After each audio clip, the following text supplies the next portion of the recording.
Digital দুনিয়ায় বিভিন্নভাবে প্রতারণার শিকার হচ্ছেন মানুষ, খোয়াচ্ছেন লাখ লাখ টাকা।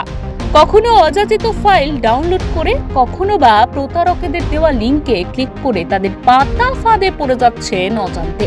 ভুয়ো ওয়েবসাইটে ঢুকে পড়ার ফলে কখনো কখনো ক্ষতির সম্মুখীন হতে হয়। তাই ওয়েবসাইটে ঢোকার আগে খেয়াল রাখতে হয় কোন ওয়েবসাইটটি সুরক্ষিত আর কোনটি নয়। কিন্তু কিভাবে বুঝবেন? এই বিষয়ে কি বলছেন সাইবার বিশেষজ্ঞ রাজর্ষি রায়চৌধুরী, শুনে নেব। তো আমরা কোনো একটা সাইটকে ট্রাস্ট করি বলেই কিন্তু সেই সাইটটাকে আমরা ব্যবহার করি। ফলে সেই সাইটটা আমাদের ট্রাস্ট ফ্যাক্টরের মধ্যে পড়ে। কিন্তু এখানে কয়েকটা জিনিস একটু দেখে রাখা দরকার। সেটা হচ্ছে যে কোনো একটা হয়তো আমার কাছে একটা লিঙ্ক এলো, কোনো একটা সাইটকে আমাকে খুলতে হবে, তার জন্য একটা লিঙ্ক এলো, আমাকে সেখানে অবশ্যই দেখতে হবে। প্রথম কথা, আমরা লিঙ্কটাকে নর্মালি অ্যাভয়েড করি।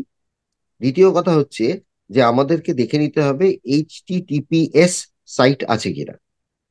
মানে যদি সেখানে HTTP সাইট থাকে, তাহলে আমরা সেটাতে এন্টার করব না বা ক্লিক করব না। কারণ click is basically A signature, মানে সেটা একটা সাইটকে অথেন্টিকেশন দেয় যে সেটা ওপেন করবার জন্য।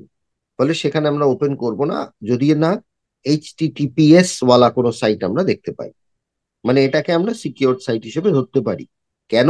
তার কারণ হচ্ছে HTTPS যখন অ্যাসাইন করা হয়, তখন কারুর একজনের KYC-র এগেনস্টে সেটাকে অ্যাসাইন করা হয়।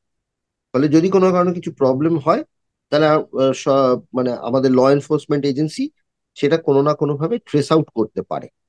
যে কারণে আমরা বলি যে HTTPS সাইটটাকে ব্যবহার করাটা উচিত। HTTP ওয়েবসাইটে না ঢুকে HTTPS ওয়েবসাইট ব্যবহার করার পরামর্শ দিচ্ছেন সাইবার বিশেষজ্ঞরা। সেই সঙ্গে মোবাইলে রেজিস্টার্ড অ্যান্টিভাইরাস ব্যবহার করার পক্ষে মত তাদের। ব্যুরো রিপোর্ট, ওঙ্কার বাংলা।